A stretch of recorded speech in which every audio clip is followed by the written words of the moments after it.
యేసుక్రీస్తు నామమును బట్టి हमारे प्रभु यीशु मसीह के नाम से మీ అందరికి వందనాలు. सबको जय मसीह की। దేవుని ప్రియమైన బిడ్డలారా, प्रिय परमेश्वर के लोगों, పరసంబంధమైన శ్రేష్టమైన మాటలు వినే మీ జీవితాల్లో स्वर्ग संबंधी श्रेष्ठमय बातों को सुनने वाले आपके जीवन में నిశ్చయంగా అవి ధన్యకరంగా మార్చబడును గాక. निश्चय रूप से वह धन्य के रूप में बदला जाएगा। దేవుని ప్రియమైన బిడ్డలారా, प्रिय परमेश्वर के विश्वासियों, ఈ రోజు మనుషుని జీవితంలో అర్థం కాని విషయాలు చాలా ఉన్నాయి. आज के दिन मनुष्य के जीवन में बहुत सारी ऐसे बातें हैं जिनका अर्थ समझ में नहीं आता। మనం కన్నులతో చూస్తే ఈ ఆకాశం ఎంత ఎత్తుందో ఏందో దాని కొలతలేదు ఇంతవరకు ఎవరికి తెలియదు. जब हम लोग अपनी आंखें ऊपर उठाकर देखते हैं तो आकाश कितनी ऊंचाई पर है यह हम लोग जान नहीं पाते। మనుషుని మరణం తర్వాత ఏం జరుగుతుందో ఏందో ఎవరికి ఏం జరుగుతుందో అది ఎవరికి తెలియని పరిస్థితి. मृत्यु के बाद मनुष्य का क्या होगा और किसको क्या होगा इसके बारे में भी नहीं जानते। ఇట్లా ఎన్నెన్నో విషయాలు ఉన్నాయి. इस प्रकार कई प्रकार के विषय है। ఆకాశం పైన ఇంకా విశాల సామ్రాజ్యంలో ఇంకేమేమి ఉన్నాయో ఎవరికి తెలియదు. आकाश के ऊपर विशाल में साम्राज्य में और क्या क्या है नहीं जानते। ఈ అనంత విశ్వంలో इस अनंतमय विषय में దేవుడు విశ్వాలు తయారు చేశాడు అందుకని మనకి ఒక్క విషయం గురించే తెలిసిపోయింది. प्रभु ने अनेक विषय तो बताए हैं लेकिन हम सिर्फ एक ही विषय के बारे में जानते हैं। విశ్వం చాలా విషయాలు ఉన్నాయని తెలిసింది. इस पूरे विश्व में बहुत सारे विषय है करके पता चला। కానీ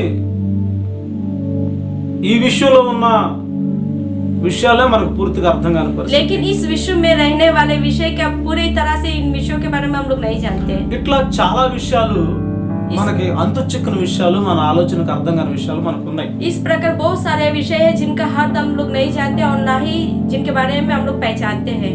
వీటి గురించి మనకు తెలియదు అంటారా? क्या इनके बारे में हम लोग नहीं जानते? మనకి ఆ విషయాలు మనకు అనవసరం అంటారా? क्या ऐसे विषय हमारे लिए अनावश्यक है? దేవుడు ఎందుకు ఆ విధంగా కొన్ని విషయాలని మర్మగర్భితంగా ఉంచాడు? प्रभु क्यों ऐसे विषयों को गुप्त रूप में रखा है? ఆయన उद्देश्యం ఏమిటి उसका उद्देश्य क्या है అని మనం ఆలోచన చేసినప్పుడు जब इसके बारे में सोचते हैं तो కొన్ని ప్రశ్నలకి జవాబే లేదు. कुछ प्रश्नों का तो जवाब ही नहीं मिलता। వాటికి అర్థాలు కూడా మనకు తెలియదు. उनका अर्थ भी नहीं जानते। ఎంతవరకు మనకు దేవుడు పెట్టాడో అంతవరకే మనం దాన్ని పొందుకోవాల్సిన ఆవశ్యకత మనకుంది. जहाँ तक प्रभु ने रखा है वहीं तक हमें पहुँच सकते हैं। మరి ఈ రహస్యాల గురించి, ఈ మిస్టరీల గురించి, ఈ గుప్తమైన విషయాల గురించి అసలు ఏంటి, దీని పరిష్కారం ఏంటి? इन वेदों के विषय में, इन रहस्यों के विषय में आखिर इसका समाधान क्या है అని మనం లేఖనాల్లో పరిశోధన చేసినప్పుడు इस प्रकार जब हम देखते हैं तो చూడండి, ద్వితీయోపదేశకాండం व्यवस्था विवरण 29వ అధ్యాయము 29वां अध्याय 29వ వాక్యాన్ని మనం చదువుకుందాం. 29वें वचन को पढ़ते हैं तो गुप्त बातें हमारे परमेश्वर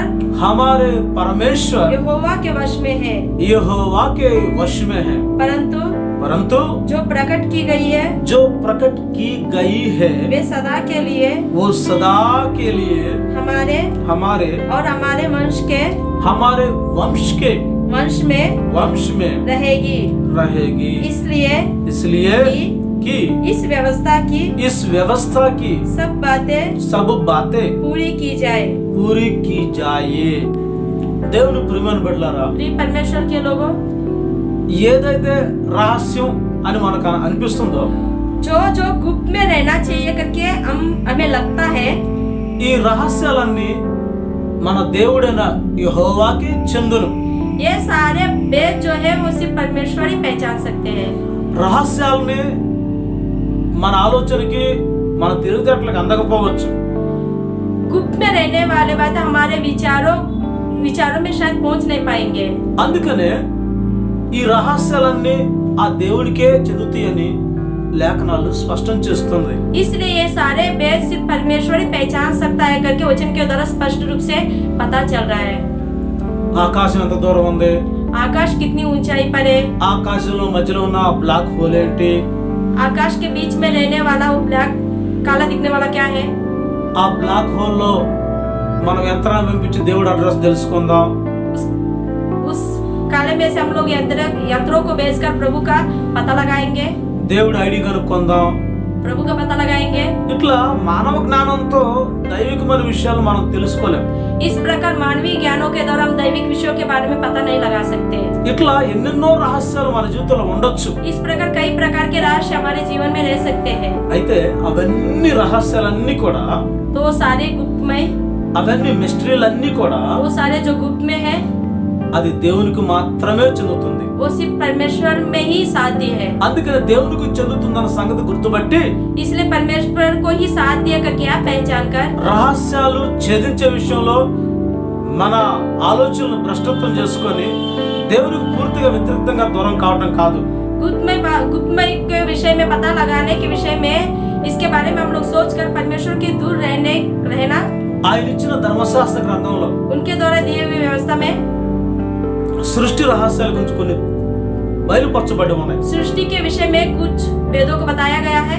వాటిని మనకి, మన పిల్లలకి, తరతరాలకి ఇది ఒక కట్టడగా వాటిని మాత్రమే తెలుసుకొని ముందుకు సాగాలి. वह हमारे और हमारे वंश के बीच में हमेशा के लिए रहेगा। మన వంశాల్లో हमारे वंश में ఈ దేవుడు బయలుపరిచిన వాటిని మాత్రమే మనం ప్రస్ఫుటం చేస్తూ సాగాలి. प्रभु जो हमें दिखाता है उसी को लेकर हमें आगे बढ़ना है। ఇక బయలుపరచబడిన వాటి విషయంలో మనం ఎలాంటి ఒత్తిడి, టెన్షన్ పొందాల్సిన అవసరమే లేదు. और जो हम नहीं जानते हैं उसके बारे में सोचने की जरूरत नहीं है। అందుకనే इसलिए రహస్యాలు, మిస్టరీస్ అని ప్రతిదీ మనం మిస్టరీగా అనుకొని దాని గురించి తాపత్రయపడి చివరికి నిరాశ వలయాల్లో చిక్కోవాల్సిన అవసరం లేదు. इसलिए वेद या राशियों के बारे में सोचते हुए आखिर उसका पता लगाना है करके इसके विषय में सोचकर हमें परेशान नहीं होना है। మన ఆత్మీయ జీవితానికి నష్టం కలుగు చేసుకోకూడదు. हमारे आत्मीय जीवन को नुकसान नहीं पहुंचाना है। ఎంతవరకు దేవుడు మనకి వాటిని బట్టబయలు చేస్తాడో అంతవరకు మాత్రం ఆ జ్ఞానాన్ని పొందుకొని దాని ద్వారా కలిగే లాభాన్ని మనకి, మన పిల్లలకి, మన తరతరాలకి వాటిని ప్రబోధించవలసిన ఆవశ్యకత మనకున్నది. जितना प्रभु हमें प्रकट किया है सिर्फ उसी को ही हमारे और हमारे वंशज को बताने की जरूरत है। ఇప్పుడు సర్వసాధారణంగా మనం చూస్తామంటే, जब हम सर्वसाधारण रूप से देखते हैं तो యేసు ప్రభు వారు ఆయన సశరీరుడిగా భూమి మీద ఉన్నప్పుడే, प्रभु यीशु मसीह जब इस पृथ्वी पर थे, ఆయన భూమి మీద ఉన్నప్పుడే ఆయన స్వయంగా ఆయన నోటితో చెప్పాడు, దేవుని రాజ్యం సమీపించింది అని. जब वे इस पृथ्वी पर थे तो उन्होंने स्वयं अपने मुंह से कहा कि प्रभु का राज्य समीप में है। మారు మనసు పొందండి అని చెప్పి, मन फिराओ करके बोला। పరలోక రాజ్యం సమీపించిందని చెప్పాడు. स्वर्ग का राज्य समीप है करके बोला। అంత మాత్రమే కాదు, सिर्फ यही नहीं, ఆయన పరలోకానికి ఆరోహణ అయిపోయిన తర్వాత वो जब स्वर्गीय राज्य में उठा लिया गया तो పరిశుద్ధాత్మ కోసం వేచి ఉన్న ఆ ఆది సంఘము पवित्र आत्मा के निमित्त उसकी राह देखने वाला वह जो कलिसिया है, పరిశుద్ధాత్మ పొందుకొని వాళ్ళు కూడా ఏం చేశారంటే, पवित्र आत्मा को पाकर उन्होंने भी क्या किया, వాళ్ళు చరాస్తులు అమ్మి వేసుకొని అందరూ నేను ప్రభు రాకడికి ఆయుధపరచబడినట్టు గొప్ప ఆత్మీయ తీవ్రత వాంఛ కలిగి బ్రతికారు. अपनी सारी संपत्ति, धन संपत्ति को बेचकर हमें भी प्रभु के राज्य के निमित्त तैयार रहना है करके इस आशा के साथ वो लोग जी रहे थे। అపోస్తలుల పాదాల వద్ద తమ ఆస్తిపాస్తులు అమ్మి పెట్టారు. प्रेरितों के पैरों के पास अपने धन संपत्ति को बेच कर रखा। అందరూ సమిష్టిగా సహపంక్తి భోజనం చేశారు. सभी लोग एक साथ मिलकर भोजन किए। వాళ్ళు ఇంకా భేదాభిప్రాయాలు, వేరు విధానాలు ఏమీ లేవు. उनके बीच में कोई भेदभाव या अलग रीति रिवाज नहीं थे। అపోస్తలుల పరిచర్యల్లో కూడా प्रेरितों के सेवकाई में भी దేవుని రాజ్యాన్ని గురించి ప్రకటించబడింది. प्रभु के राज्य के निमित्त ही बताया गया है। ఆ దినం సమీపమైంది అని చెప్తూ వచ్చారు. वह दिन समीपे करके बताया गया है। ఇట్లా ఎన్నెన్నో విషయాలు, इस प्रकार कई प्रकार के विषय ప్రభు రాకడ గురించి, రాజ్యం గురించి ఆయన బ్రతికున్నప్పుడు చెప్పబడింది, ఆయన సమాధి చేయబడి తిరిగి లేచిన తర్వాత చెప్పబడింది. తర్వాత అపోస్తులు కూడా అదే విషయం చెప్తూ వచ్చారు. प्रभु के आगमन के समय जब उनकी मृत्यु हुई या फिर उन्हें समाधि में दफनाया गया, फिर उनके जी उठने के बाद भी बताया गया है। ఇప్పటికి ఇంచుమించు 2020 సంవత్సరాలు అయింది. अभी लगभग 2020 वर्ष हुए हैं।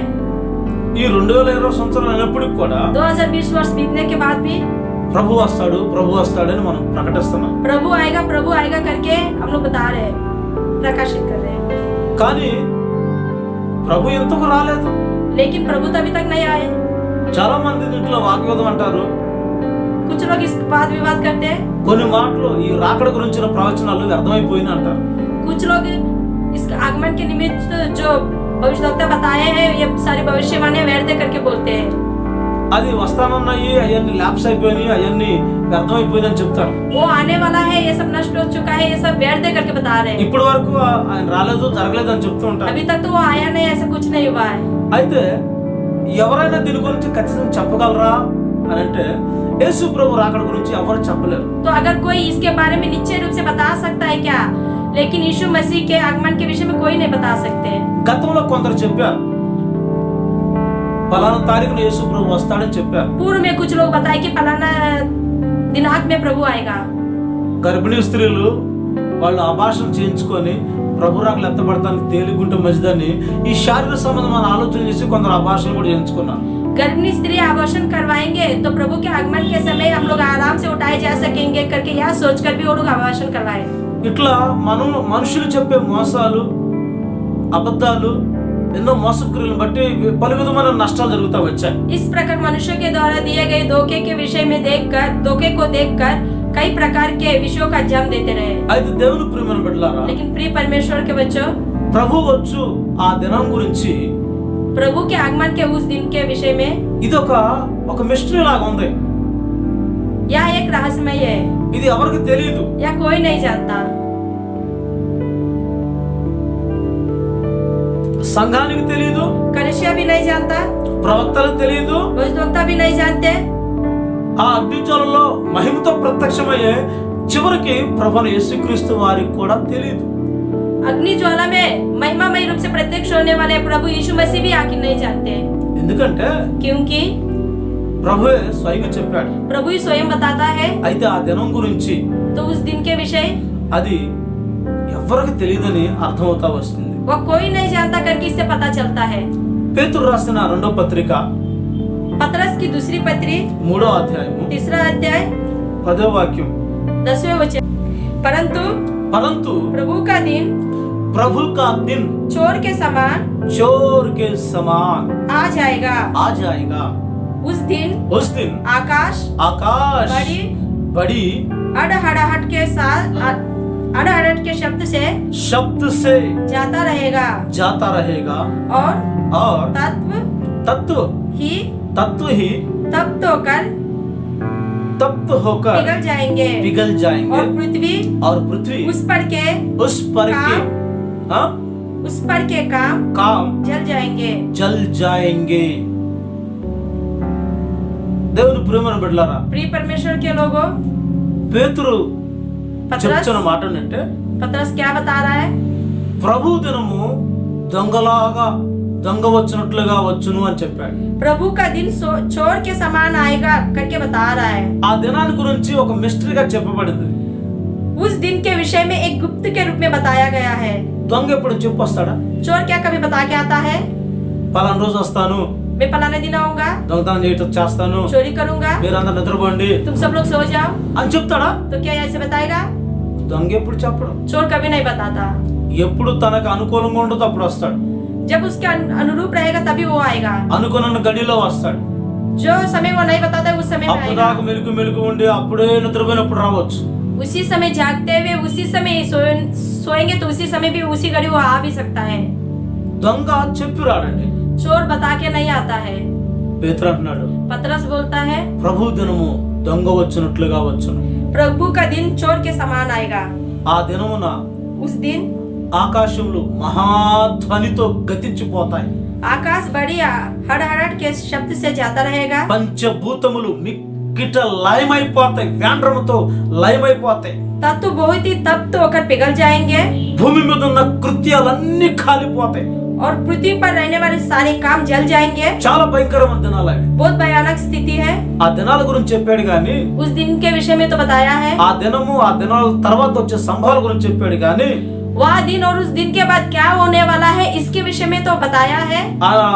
ఏమాత్రం ఆ తారీఖు పలానా తారీఖు పలానా వారం పలానా నెలలో పలానా మాసంలో అని ఏమాత్రం చెప్పలేదు. पर वह कौन से दिन में आएगा, फलाना दिन, फलाना तारीख, फलाना सप्ताह, फलाना साल में आएगा करके गलती से भी नहीं बताया। ఎందుకంటే అపోస్తులకు తెలియదు ఆ విషయం. क्योंकि प्रेरित उस विषय में जानते ही नहीं। యేసుతో ఉన్నారు, यीशु के साथ तो है, యేసుతో తిన్నారు, यीशु के साथ खाए, ఎన్నో తెలియని విషయాలు తెలుసుకున్నారు, कई प्रकार के विषयों के बारे में जो वो नहीं जानते हैं, చాలా విషయాల వాళ్ళు ప్రభుని అడిగి కనుక్కున్నారు. बहुत सारे विषयों को वो प्रभु से पूछकर पता भी लगा लिए, అయినప్పటికీ लेकिन फिर भी రాకడ విషయం వాళ్ళకి మర్మంగా ఉంచబడి ఉంది. आगमन के विषय में उनको गुप्त रूप से उनके सामने रखा गया है, రహస్యంగా దేవుడు మార్చాడు. वह रहस्य के रूप में बदला गया है। మత్తయి సువార్త 24:36 వాక్యం మనం చదివినప్పుడు मत्ती रचित सुसमाचार 24:36वें वचन को जब हम पढ़ते हैं तो అక్కడ वहां पर ఆ దినం उस दिन ఎప్పుడు అవుతుందో ఎప్పుడు వస్తుందో సంగతి రాస్తుంది. कब आएगा इसके विषय में लिखा गया है। ఎవరికి తెలిసి ఈ సంగతులను వ్రాయబడ్డాయి. చదువుదాం మాట ఒకసారి మనం. उस विषय को एक बार पढ़ते हैं। 24:36 उस दिन उस दिन और उस घड़ी के विषय में और उस घड़ी के विषय में कोई नहीं जानता, कोई भी नहीं जानता, ना स्वर्ग के दूत ना स्वर्ग के दूत और ना पुत्र और ना पुत्र, परंतु केवल पिता पिता जानता है. ఇది తండ్రి మాత్రమే దాన్ని ఎరుగునని రాస్తుంది. यह सिर्फ पिता ही जानता है करके लिखा गया है। ఏ పరలోకమందున ఏ దూతలకు తెలియదు ఆ విషయం. स्वर्ग में रहने वाले कोई भी दूत इसके विषय में नहीं जानते। మనిషి కుమారుడిగా వచ్చిన యేసు ప్రభువారికి తెలియదు.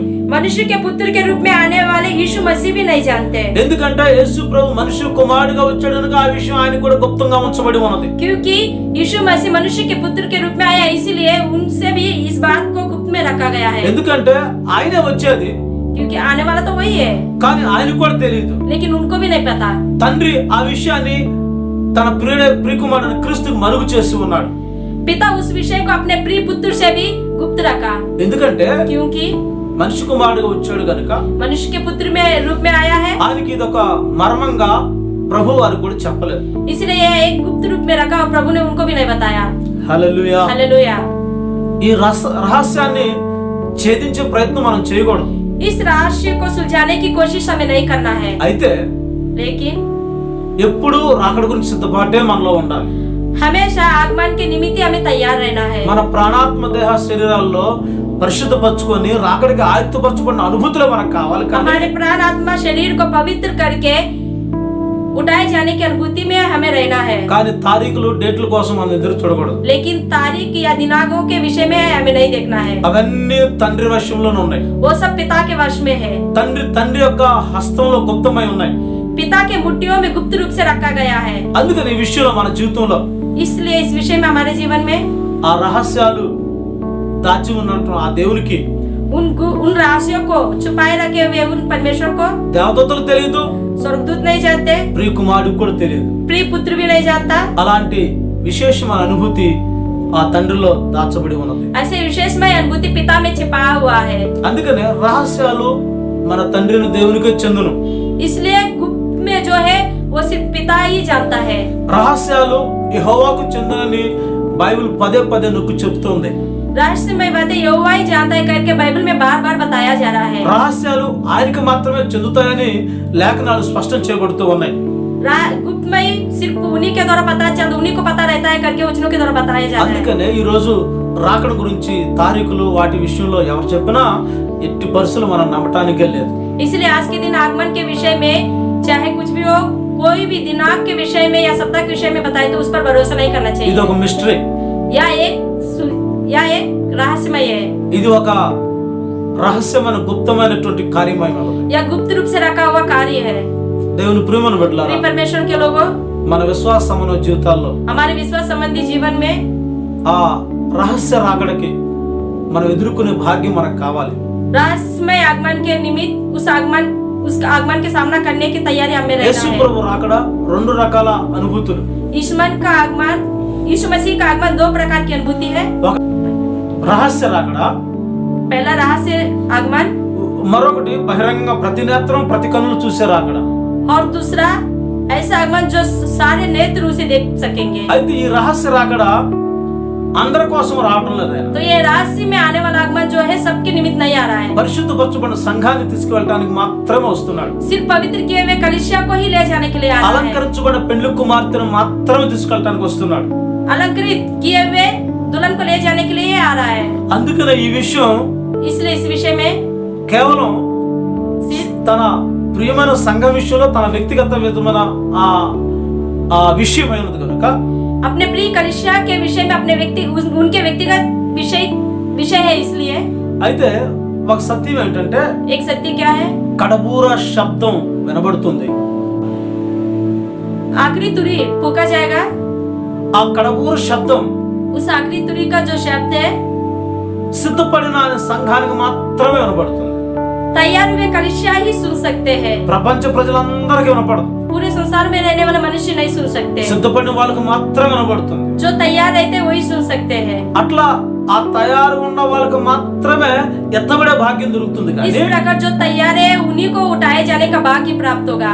ఆ క్షణంలో వాళ్ళకి అది బహిరంగం చేయబడినట్టే. उस क्षण में उनको पूर्ण रूप से दिखाया जाएगा. ఆ దొంగ వాళ్ళే వస్తానన్నాడు, కానీ ఆయన బిడ్డలైన వారికి ఆ రోజుకి అది బట్టబయలు చేయబడుతుంది. चोर के रूप में आऊंगा करके बोला, लेकिन उनके बच्चों को उसी दिन प्रकट रूप से दिखाया जाएगा. సిద్ధపడిన వాళ్ళకి అది బాహటంగా వెల్లడి చేయబడుతుంది. जो तैयार होते हैं उन्हें प्रकट होगा. అందుకని దేవుని ప్రేమను బిడ్డలారా इसलिए प्रिय परमेश्वर के लोगों గమనించండి. ध्यान दीजिए. దొంగ వాళ్ళే వచ్చును అన్నాడు. ఇది ప్రపంచం ఉన్న ప్రజలందరి విషయంలో జరగబడుతున్న కార్యం. चोर की माफी कहूंगा करके बोले, ये पूरे संसार के निमित्त होने वाला कार्य है. ఆ దినమందు ఆ రోజుకి ఆయన బిడ్డలకు అది దొంగలు వచ్చే విధానం కాదది. उस दिन उनके बच्चों के लिए वह चोर के माफिक नहीं आएगा. వాళ్ళకి కడబూర స్వరం వినబడుతుంది, శబ్దం వినబడుతుంది. उन्हें आखिरी तुरी का शब्द सुनाई देगा. ఒకవేళ వాళ్ళు చనిపోయినా अगर वे मृत्यु को प्राप्त कर चुके మొదట వాళ్ళు లేస్తారు. पहले वही उठेंगे. సజీవులుగా ఉన్న మనమైతే जो जीवित है हम लोग ఆయన స్వరం విని వారితో కలిసి ఏకమవుతాం. उनके स्वर को सुनकर उनके साथ मिल जाएंगे. అంటే అర్థం ఏంటంటే इसका अर्थ क्या है, ఆ డేటు తారీఖు అవన్నీ తెలియకపోయినప్పటికీ उस दिन के बारे में और दिनांक के बारे में ना जानते हुए भी వస్తే మాత్రం ఖచ్చితంగా వాళ్ళకి ఆ సంఘానికి ప్రియమైన బిడ్డలకు మాత్రం అది తెలియచేయబడుచు ఉన్నది. अगर आएंगे तो निश्चय रूप से उनके बच्चों को और कलीसिया को निश्चय रूप से प्रकट किया जाएगा. అప్పుడు కూడా తన అనుకున్న వాళ్ళందరినీ వాళ్ళని కదిలించి లేపుకెళ్ళటం కాదు, కానీ उस समय भी जो उनके खुद के अपने होते उन्हें जगानी बात तो नहीं. ఒకరినొకళ్ళు వచ్చాడు ప్రియచుడుగా వెళ్ళిపోతాం అని చెప్పుకోవడం కాదు, కానీ एक दूसरे को चलो प्रिय आया है हमें जाने करके बताने की बात नहीं. ఆయన స్వయంగా ఆ కడబుర స్వరాన్ని వారి చెవుల్లో గింగురమని వినిపిస్తాడు. वो खुद ही स्वयं उस आखिरी तुरी के शब्द को उनके कानों में पड़ने तक सुनाई देगा. క్రీస్తునందు మృతులైన వారు కూడా ఆ మట్టి అయిన దేహం కూడా ఆ కడబుర శబ్దాన్ని వింటుంది.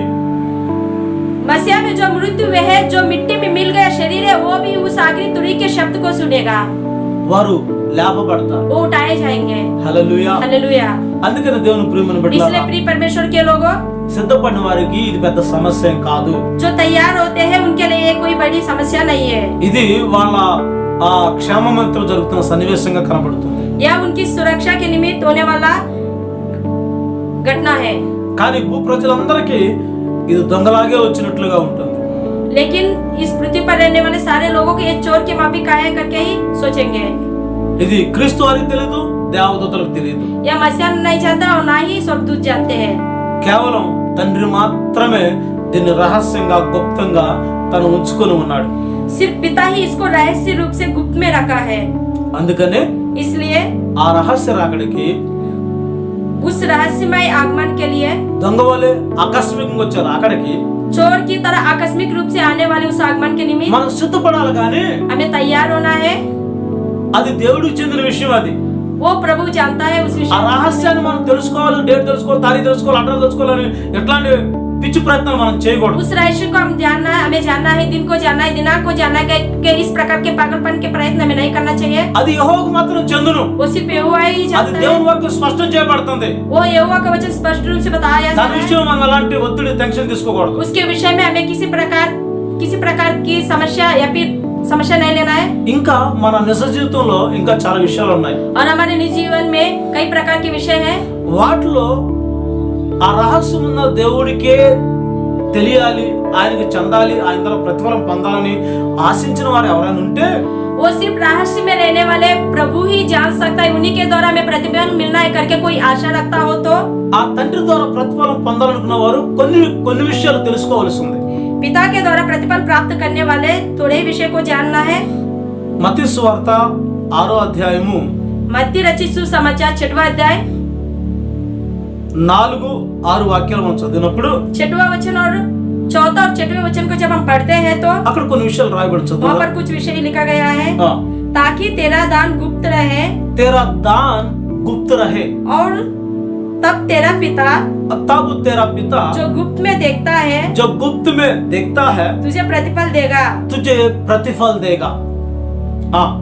जब నువ్వు ఏదైనా దానం చేసేటప్పుడు तू कुछ दान करता है तो ఆ దానాన్ని నలుగురు కనబడేటట్టు చేయొద్దు అన్నాడు. वह दान दूसरों को दिखने की तरह मत करो. అది నీ గుప్తంగా దాన్ని గుప్తంగా చేయాలి ఆ దానం అని చెప్తున్నాడు. उस दान को गुप्त रूप से करना है करके बताया जा रहा ఇలా है. నువ్వు గుప్తంగా రహస్యమందు చూస్తున్నా నీ దేవుడు నీకు ప్రతిఫలం ఇవ్వాలని చెప్పి నువ్వు దాన ధర్మాలు చేస్తే इस प्रकार गुप्त में जो रहस्य में है वो पिता देखेगा और उसका प्रतिफल देगा करके నువ్వు చేసే अपना ఏ కార్యం ఏ దాన ధర్మాలు కూడా ఎక్కడ చూపి అడ్వర్టైజ్మెంట్లు పబ్లిసిటీలు పోస్టర్లు ఏమి కొట్టించుకోకూడదు. आप जो दान कर रहे हैं उसके बारे में पूरे लोगों के सामने नहीं बताना है, దాన్ని ప్రచారం చేసుకోకూడదు, उसके बारे में प्रचार नहीं करवाना है, నలుగురికి చెప్పుకోకూడదు, 4 लोगों को नहीं बताना है, అది పబ్లిసిటీగా మారకూడదు. वो पब्लिसिटी के रूप में नहीं दिखाना है. రహస్యమందున దేవుని ద్వారా నీకు ప్రతిఫలం కావాలంటే रहस्य में रहने वाले पिता के द्वारा अगर तुझे प्रतिफल प्राप्त ना हो तो ఆయన చూడాలి, ఆయన నాకు జవాబు ఇవ్వాలని ఆశపడితే वो देखना है, उसी के द्वारा मुझे जॉब प्राप्त होना है करके अगर आप आशा रखते हो तो నువ్వు చేసేది ప్రతిదీ గుప్తంగా చేసి రహస్యమైన దేవుడి ద్వారా ప్రతిఫలం పొందుకోవాలి. आप जो भी करोगे गुप्त रूप से करना है और रहस्य में देखने वाले पिता से प्रतिफल प्राप्त करना है. దాన ధర్మాల విషయాల్లో మనం ఇచ్చే దాంట్లో సహాయం చేసే దాంట్లో ఈ విషయం ప్రభువారు చెప్తున్నాడు. दान धर्म के विषय में, देने वाले के विषय में, मदद करने वाले के विषय में प्रभु इस प्रकार बता रहा है. ఎందుకంటే రహస్యమందున దేవునికే తెలియాలి, क्योंकि रहस्य में रहने वाला प्रभु ही जानना है, అప్పుడే నీకు ప్రతిఫలం దొరుకుతుంది. तभी आपको प्रतिफल प्राप्त होगा. రహస్యమైన దేవుడి ద్వారా నువ్వు ప్రతిఫలం పొందాలని ఆశిస్తే నువ్వు చేసే దాన ధర్మాలన్నీ అవి గుప్తంగా చేయవలసిన ఆవశ్యకత నీకు. रहस्य में रहने वाले पिता के द्वारा अगर आप प्रतिफल प्राप्त करना चाहते हो तो आप जो भी दान कर रहे हो उसको गुप्त में रखना है. ఇంకా చేసే భక్తి ప్రార్థన విషయంలో కూడా ప్రభువారు చెప్తున్నాడు. और जो भक्ति और प्रार्थना आप कर रहे हो उसके विषय में भी प्रभु बता रहा है. 6వ అధ్యాయము 6వ వాక్యం చదువుతాం. 6वां अध्याय और 6वें वचन को जब हम पढ़ते हैं तो అక్కడ మనం చేసే భక్తి ప్రార్థన విషయంలో ప్రతిఫలం ఇచ్చే ప్రార్థన గురించి ఒక చక్కని ఆలోచన ప్రభువారు చెప్తారు. वहाँ पर हम लोग करने वाले भक्ति और प्रार्थना के विषय में और उससे जो प्रतिफल प्राप्त होता है उसके विषय में बताया जा रहा है. చదువుదాం ఒకసారి. परंतु जब तू प्रार्थना करे तो अपनी कोठरी में जा अपनी कोठरी में जाओ और द्वार बंद करके अपने पिता से जो गुप्त में है प्रार्थना कर. तब तेरा पिता जो गुप्त में देखता है तुझे प्रतिफल देगा. हालेलुया. మన ప్రార్థన విషయంలో కూడా ప్రతిఫలం పొందాలంటే हमें प्रार्थना के विषय में भी प्रतिफल प्राप्त करना మన हो तो ప్రార్థన భక్తి ఆయన దృష్టికి స్వీకార యోగ్యంగా మార్చబడాలంటే हमारी प्रार्थना और भक्ति उसके दृष्टि में स्वीकार योग्य बनना है तो రహస్యమైన దేవుడు మనకు ప్రతిఫలాలు ఇవ్వాలంటే रहस्य में देखने वाला पिता हमें प्रतिफल देना हो तो నిశ్చయంగా మన జీవితంలో निश्चय रूप से हमारे जीवन में మన ప్రార్థనలు గుప్తంగా చేయవలసిన ఆవశ్యకత మనకు ఉంది. हमारी प्रार्थना गुप्त रूप से करने की आवश्यकता है. అలాంటి గుప్తమైన ప్రార్థనలు మనం చేద్దాం. इस प्रकार के गुप्तमय प्रार्थना हम करेंगे.